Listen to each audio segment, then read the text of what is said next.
I discovered my therapist was sharing my sessions as entertainment at dinner parties, so I gave her something really worth talking about. Dr. Rebecca Winters came highly recommended, Yale-educated, published author, waiting list longer than my grocery receipt. For 6 months, I poured my heart out about childhood trauma, failed relationships, and panic attacks that left me hyperventilating in grocery store aisles while strangers stared. She seemed perfect. Expensive leather chairs, diplomas covering every wall, and this way of nodding that made you feel heard. I trusted her completely with my darkest secrets. The first red flag came at my friend Sarah's birthday party. A woman in an expensive silk dress approached me, eyes bright with recognition. "You're Emma, right? The one with the mother issues?" My blood turned cold. The punch cup slipped from my fingers. I'd never met this woman in my life. "Rebecca tells the most fascinating stories about her clients," she continued, oblivious to my horror. "Obviously, she changes names, but your case is particularly compelling. The grocery store panic attacks, the way you called her sobbing from the parking lot, brilliant material for understanding modern anxiety." Other party guests had turned to look. Some were nodding knowingly. My stomach dropped as I realized they'd all heard my story too. I excused myself and locked myself in the bathroom, hands shaking violently. Changed names. There was only one therapist named Rebecca I knew. The next week, I sat across from Dr. Winters, studying her face differently. The same practice smile, the same designer blazer. But now I saw something else. Calculation behind those kind blue eyes. When I mentioned feeling betrayed by someone I trusted, she leaned forward with that practiced empathy. "Trust is fundamental to healing," she said. "When someone violates that trust, it can reopen old wounds." The irony made me physically nauseous. That weekend, I did something that would have horrified my former self. I followed her. Dr. Winters lived in an upscale neighborhood where houses looked like museum displays. Saturday night, luxury cars filled her driveway. Through the dining room window, I watched her holding court at a dinner party, wine glass in hand, animated gestures painting a story. My story. She was describing my panic attacks, how I'd called her sobbing from a Walmart parking lot because the fluorescent lights triggered flashbacks. The guests hung on every word, some laughing at parts that had broken me. One woman actually wiped tears from laughing so hard. One man raised his glass. To Rebecca, who makes therapy sound better than Netflix. I stood in her bushes, watching strangers toast my trauma while sipping wine that probably cost more than I spent on groceries. Monday morning, I scheduled an emergency session. "I've been having disturbing thoughts," I told her, keeping my voice steady. "About revenge fantasies, detailed ones." Her pen moved across the notepad with renewed interest. I could practically see the dollar signs in her eyes. This would make excellent dinner party material. "Tell me more about these fantasies," she said, leaning forward. I took a shaky breath, channeling every acting class I'd taken in college. I keep imagining what I'd do to someone who betrayed my trust, someone who pretended to care about me but was actually using me. For the next 45 minutes, I spun elaborate tales of revenge involving public humiliation and career destruction. She took notes furiously, occasionally asking for clarification on the more creative details. "This level of planning is concerning," she said as our session ended. "We should explore this anger next week." I scheduled another appointment and left, knowing exactly what she'd be discussing at her next dinner party. The irony was delicious. She was so eager to harvest my fake revenge fantasies that she completely missed the real revenge plot unfolding right in front of her perfectly sculpted face. That night, I started planning for real. First, I needed concrete proof. All I had was secondhand accounts from strangers at a party and my own observations through her window. A licensing board would need more than that. I contacted my friend Marcus, who worked in IT security for a major corporation and had a side business helping people with technology problems that weren't always strictly legal. "I need help with a project," I told him over coffee at a small cafe downtown, choosing my words carefully. "Someone has been sharing private information about me without consent. I need to document it happening." Marcus was a tall, skinny guy with thick glasses who looked more like a librarian than someone who could hack into Pentagon servers before breakfast. He studied my face for a long moment, his dark eyes serious behind the wire-rimmed frames. "What kind of private information?" he asked quietly, leaning forward across the small table. "Medical? Therapy sessions? HIPAA violation stuff?" His expression hardened immediately. Marcus had been in therapy himself after a messy divorce that had left him emotionally devastated, and the idea of someone violating that sacred trust clearly struck a deep nerve. "That's seriously fucked up," he said, pushing his glasses up his nose with barely controlled anger. "What do you need?" Within 2 days, he'd provided me with a collection of tiny recording devices that looked like everyday objects: phone chargers, pens, picture frames, even a fake plant that could sit innocuously on a shelf. The technology was remarkable. Each device could record crystal-clear audio within a 15-foot radius for up to 72 hours and automatically upload to a secure cloud server that couldn't be traced back to me. "These are completely legal as long as you're recording conversations you're a party to," Marcus explained as he showed me how to operate them in his cluttered apartment. "Patient has every right to record their own therapy sessions. It's the therapist who's breaking the law by sharing that information with third parties." He also provided me with a detailed explanation of federal HIPAA laws, state privacy regulations, and professional ethics codes that governed mental health practitioners. The violations Dr. Winters was committing weren't just unethical. They were serious federal crimes that could result in years in prison and hundreds of thousands of dollars in fines. During my next session, I arrived early and asked to use the restroom. While Dr. Winters reviewed her notes in her office, I quickly plugged one of the phone charger devices into the wall outlet behind her leather chair. The tiny indicator light showed it was already recording everything within range. I spent that session describing even more elaborate revenge fantasies, including specific details about how I'd document someone's professional misconduct, gather evidence of their violations, and systematically report them to every relevant licensing board and professional organization. Dr. Winters seemed particularly interested in that part, asking detailed questions about my imaginary evidence-gathering process with an enthusiasm that made my skin crawl. "It's interesting how methodical your fantasy planning has become," she observed, her pen moving rapidly across the expensive paper. "This suggests a highly organized personality responding to feelings of powerlessness with detailed control fantasies. The specificity indicates these thoughts are serving an important psychological function. Sometimes I imagine recording them," I said, watching her reaction carefully, "catching them in the act of doing something wrong, having proof that no one could deny or explain away." She nodded approvingly, completely missing the irony that she was being recorded at that very moment. "Documentation can provide a sense of validation, even in fantasy," she said with professional authority. "It's the mind's way of creating evidence for experiences that might otherwise be dismissed or minimized by others." 3 days later, I returned to retrieve the device, claiming I'd forgotten my phone charger and needed it for work. Dr. Winters was busy with another patient, so her receptionist, a kind older woman named Margaret who had no idea what her boss was doing, let me grab it quickly from the office. That evening, I settled in with a bottle of wine and my laptop, prepared to listen to every minute of the 72-hour recording. What I heard made me physically sick, but also gave me everything I needed to destroy her career completely. Dr.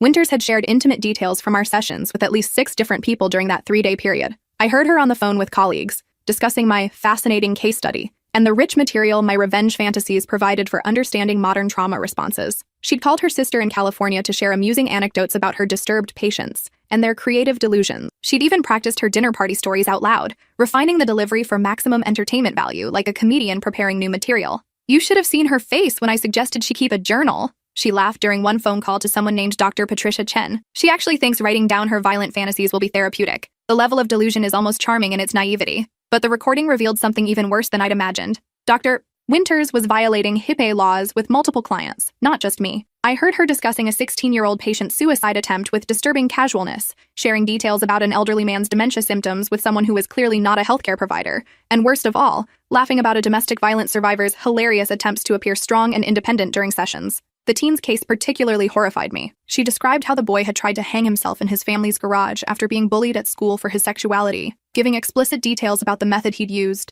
and his parents' reaction when they found him. She shared his real name, his school, and enough identifying information that anyone listening could easily figure out who she was talking about. "The parents are in complete denial about his orientation," she told her sister during a 40-minute phone call. "They keep insisting it's just a phase, which is probably why he tried to kill himself in the first place. The whole family is a psychological goldmine. She wasn't just a bad therapist. She was a predator who fed off human misery and had built her entire social life around monetizing other people's pain and suffering." The recording device had also captured something I hadn't expected, a lengthy phone conversation where Dr.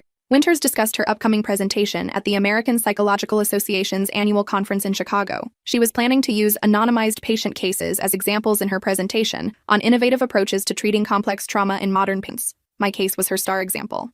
She'd already written most of the presentation, describing my panic attacks, childhood medical trauma, and recent concerning violent ideation in detail that would make me easily identifiable to anyone who knew me. She even planned to include quotes from our sessions, claiming they demonstrated classic trauma response patterns in contemporary therapeutic settings. I had her, but I wasn't done collecting evidence yet. Over the next 2 weeks, I became the perfect patient. I scheduled additional sessions twice a week, claiming my revenge fantasies were escalating and becoming more detailed and disturbing. I described elaborate plans involving identity theft, blackmail, professional sabotage, and systematic destruction of someone's personal and professional life. Dr. Winters ate it up like a starving person at a buffet, taking detailed notes and encouraging me to explore these feelings fully without judgment or censorship. She even suggested I keep a journal to track my progress in processing these violent thoughts, claiming it would help me understand the psychological mechanisms behind my fantasies. "The more detailed you can make these imaginary scenarios, the more we can understand about your underlying psychological needs," she explained during one session, her eyes bright with excitement. "Don't hold back. This is a safe space to explore even your darkest thoughts without fear of judgment."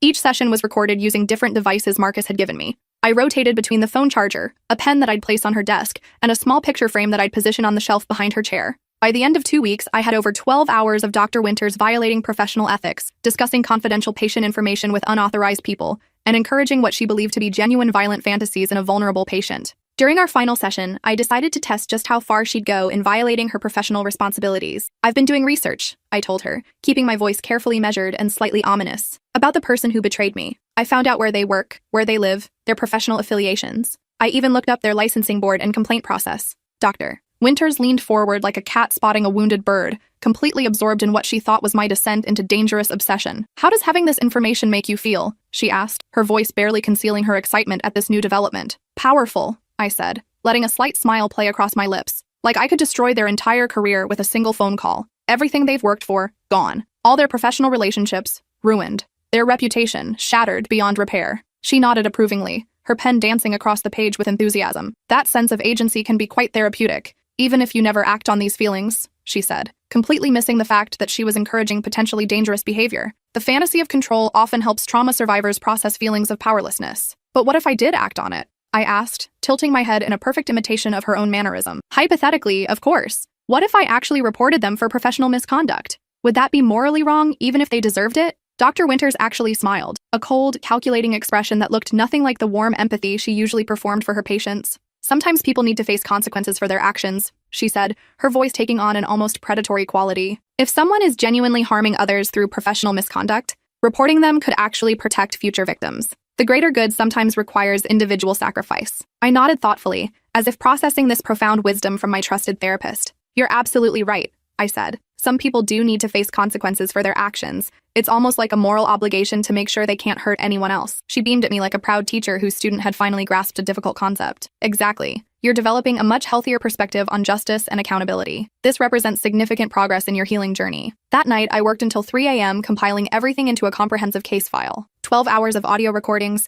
detailed transcripts of every violation, session notes showing the pattern of abuse, copies of her calendar proving when she'd discussed my case with unauthorized people, and comprehensive research into every patient she'd mentioned by name during her recorded conversations. I created a detailed timeline showing how her violations had escalated over time, included relevant state and federal laws she'd broken, and attached professional ethics codes she'd systematically ignored. The documentation was thorough enough to make a prosecutor weep with joy and detailed enough to ensure no lawyer could find loopholes or technicalities to exploit. I sent it all to the state licensing board with a detailed complaint outlining her HIPAA violations, professional misconduct, and systematic abuse of patient trust. But I didn't stop there. I sent copies to the American Psychological Association, her malpractice insurance company, the conference organizers where she was scheduled to present, and every professional organization she belonged to.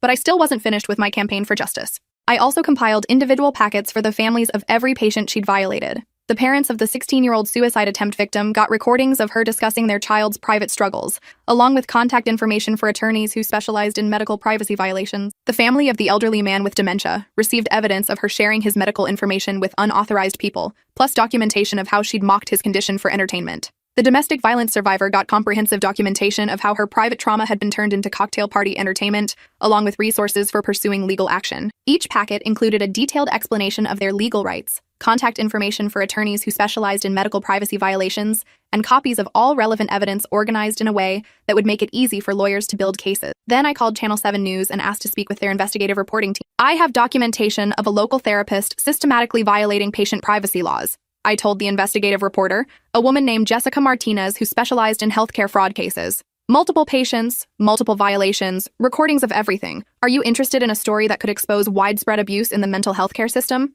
They were very interested, extremely interested, in fact. 2 days later, my phone rang at 7:30 a.m. Dr. Winters' name appeared on the screen, and when I answered, her voice was tight with barely controlled panic. "Emma," she said, the polished professional veneer completely gone and replaced with raw desperation. "I need to see you immediately. There's been a terrible misunderstanding. People are making accusations that simply aren't true, and I need to explain." "No misunderstanding," I said calmly, sipping my morning coffee and watching the sunrise through my kitchen window. "You violated my trust and the trust of every patient who confided in you. You turned our trauma into entertainment for your dinner parties and professional advancement." "I never used real names in social settings," she said, her voice rising to an almost hysterical pitch. "Everything was completely anonymized and protected by doctor-patient confidentiality. I followed all proper protocols." "You used enough details that complete strangers recognized me at a party," I interrupted, my voice remaining steady and controlled. "And I have recordings of you using real names and identifying information for multiple patients in conversations with unauthorized people who have no legitimate need for that information." The silence stretched for so long, I thought she'd hung up. When she finally spoke, her voice was barely a whisper. "What do you want? Money?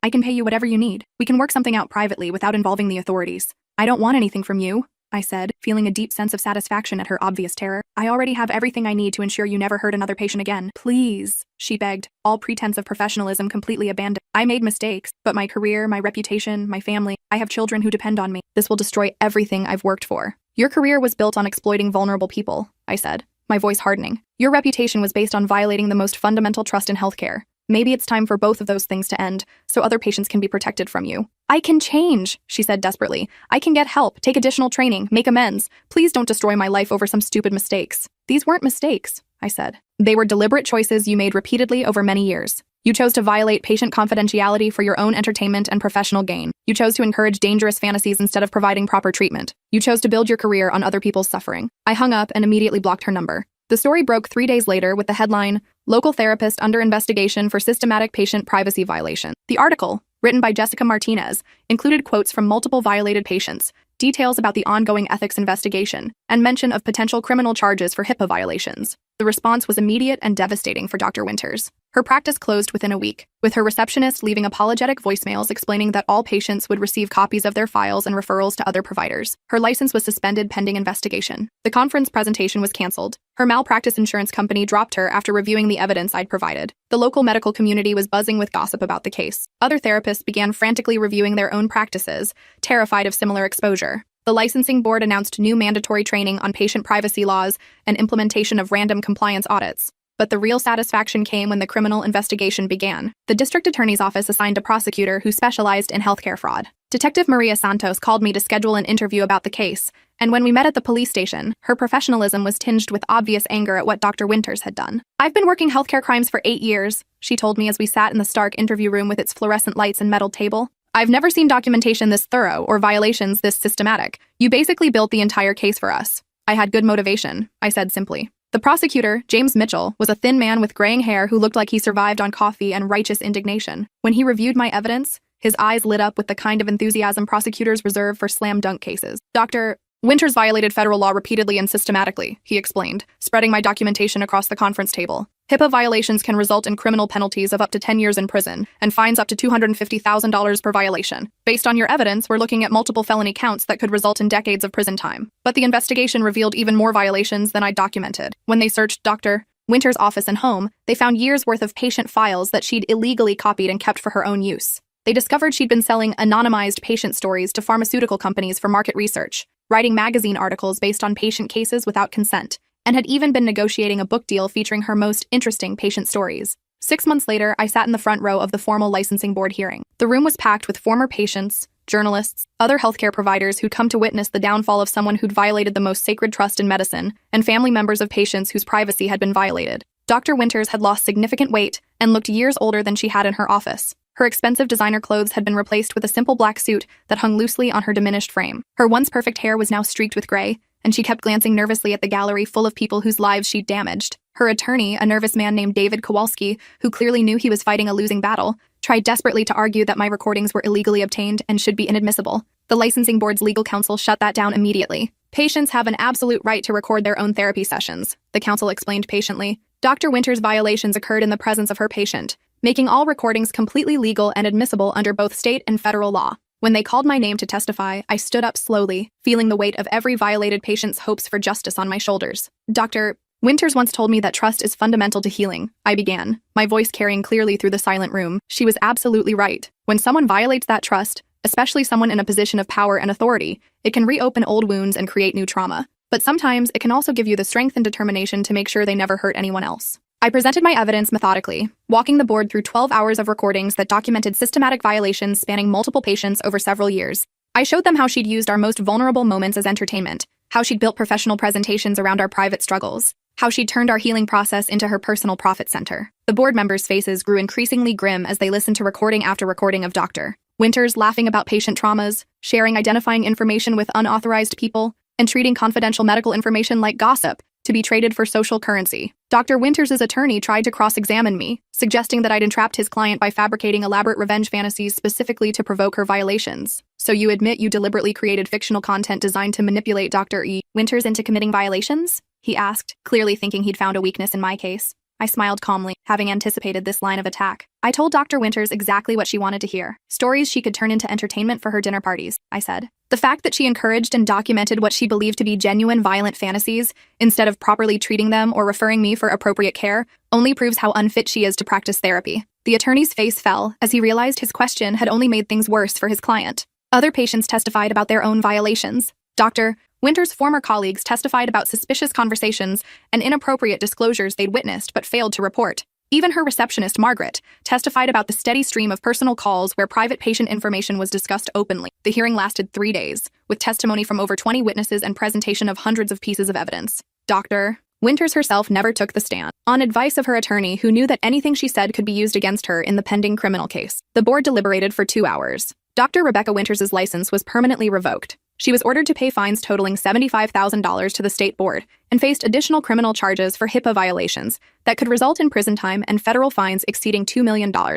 As we left the hearing, she approached me in the hallway. Her eyes were red-rimmed and desperate, her previously perfect appearance completely disheveled. "I hope destroying my life was worth your moment of revenge," she said bitterly, her voice shaking with rage and desperation. I looked at her calmly, feeling nothing but cold satisfaction and complete vindication. "I didn't destroy your life," I said. "Your choices destroyed your life. I just documented them and made sure the people you hurt knew what you'd done to them. You were supposed to be my patient, not my judge and jury. You're right. I was supposed to be your patient, but you turned me into your entertainment instead. You had a choice every single time you shared my private information. You chose to violate my trust for your own amusement." Her face crumpled as the full weight of her situation finally hit her. "I never meant for anyone to get hurt. It was just, people liked the stories. It made me popular at parties. I felt important. You felt important by making other people's pain into your personal comedy show," I said. "Every laugh you got was at the expense of someone who trusted you with their deepest trauma." A year later, I received a call from Detective Santos with the final update on the criminal case. Dr. Winters had pleaded guilty to 12 felony counts of HIPAA violations to avoid a trial that would have resulted in even harsher penalties. She'd received 3 years in federal prison and been ordered to pay restitution totaling $1.8 million to her victims.